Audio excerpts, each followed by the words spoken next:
Assalamualaikum warahmatullahi wabarakatuh. Perkenalkan, nama saya Heru Gunawan dari kelas 07 TPLM 005, mata kuliah Kewirausahaan dan dosen Bu Intan Kumalasari Eskom Mkom. Tujuannya untuk dibuat video ini yaitu untuk melengkapi tugas akhir. Yang pertama yaitu soal Ukraina dan Rusia, dampak dari global peperangannya. Baik, 1 bulan konflik di Ukraina telah membuat harga minyak global melonjak. Sejumlah perusahaan asing keluar dari Rusia dan pemerintahan Rusia menghadapi kekhawatiran gagal bayar utang negara. Berikut ini adalah dampak ekonomi dan bagaimana perang Rusia di Ukraina mengguncang ekonomi global.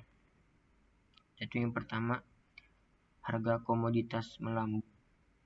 Harga minyak dan gas telah melonjak karena kekhawatiran pasokan. Karena Rusia adalah salah satu produsen dan pengekspor bahan bakar fosil terbesar di dunia.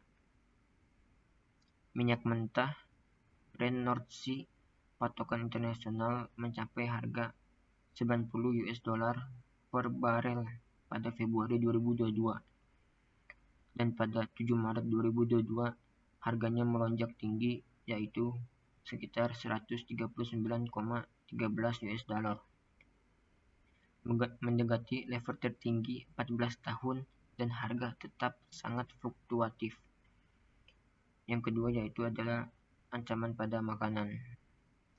Sekretaris Jenderal Perserikatan Bangsa-Bangsa atau PBB, Antonio Guterres, telah memperingatkan bahwa konflik dapat berdampak jauh di luar Ukraina, menyebabkan badai kelaparan dan kehancuran sistem pangan global, ujarnya. Adapun Rusia dan Ukraina adalah lumbung pangan dunia, menyumbang 30% dari ekspor gandum global. Harga sereal dan minyak goreng sejak itu telah meningkat.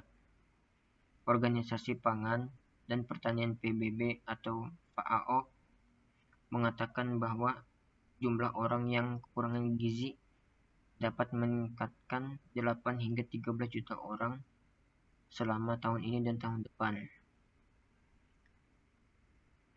Dampak peperangan antara Rusia dan Ukraina di Indonesia yaitu sehingga dampak langsung adanya invasi Rusia ke Ukraina lebih ke arah sektor perdagangan di Indonesia. Meskipun Rusia Ukraina bukan mitra dagang utama Indonesia, konflik itu dapat berdampak pada bahan makanan yang diimpor oleh Indonesia dari Ukraina, terutama gandum, besi dan baja, 23%, dan lainnya yaitu 2%, ujarnya.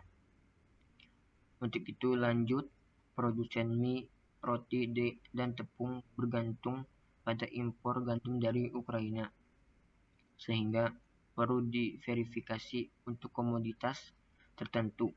Kemudian 56% dan 88% ekspor Indonesia ke Rusia dan Ukraina adalah minyak sawit mentah. Sementara impor terbesar dari Rusia adalah besi dan baja, dan dari Ukraina adalah gandum, sehingga tekanan di sisi pasokan gandum perlu menjadi perhatian bagi pasokan pangan domestik. Ukraina adalah top supplier bagi gandum Indonesia karena lumbung gandum banyak berlokasi di daerah timur, termasuk Ukraina Timur, berdekatan dengan daerah yang diduduki oleh pasukan Rusia. Baik, yang kedua yaitu masalah proposal bisnis yang sudah saya buat. Manfaat Sistem Informasi Manajemen Rumah Sakit atau SIM-RS. Rumah sakit yang memiliki sistem manajemen yang baik sudah hampir selalu dapat dipastikan bahwa standar pelayanannya pun baik. Sekarang, salah satu indikator memiliki sistem manajemen yang baik adalah bahwa rumah sakit telah berbasis ke pemanfaatan rumah sakit, sistem informasi rumah sakit SIM-RS. Bukan tanpa alasan, SIM-RS dijadikan sebagai standar manajemen rumah sakit yang baik. Banyak manfaat yang nyatanya dapat diperoleh dari penggunaan SIM-RS. Berikut 5 di antaranya adalah meningkatkan efisien dan efektivitas.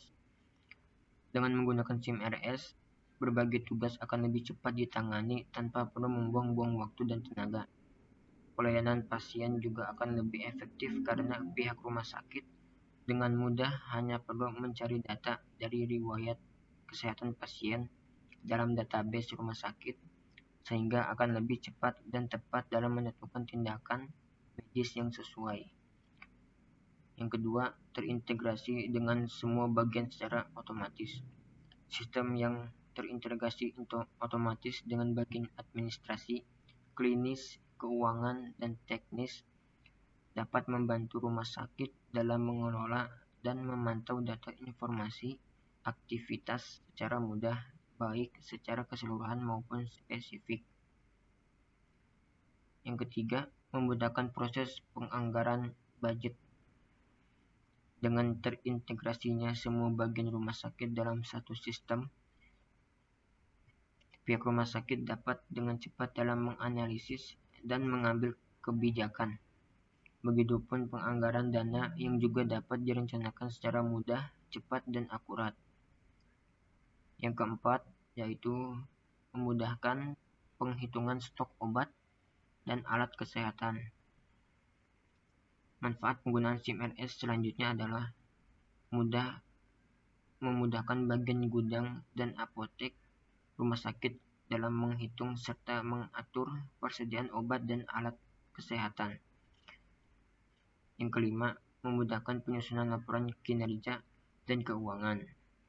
Penggunaan SIM-RS sangat membantu tugas bagian manajemen, termasuk dalam menyusun laporan kinerja dan keuangan. Lebih dari itu, pihak-pihak yang berkepentingan dan bisa kapan saja melihat data dan informasi aktivitas rumah sakit secara real time. Untuk mempertahankan soal bisnis yang sudah saya buat, yaitu SIM-RS, dalam hal ini mungkin pengupdatean software, hardware yang selalu up to date agar bisa bertahan lama dalam jangka waktu yang lama. Baik, itu saja yang bisa saya sampaikan. Kurang lebihnya mohon maaf. Assalamualaikum warahmatullahi wabarakatuh.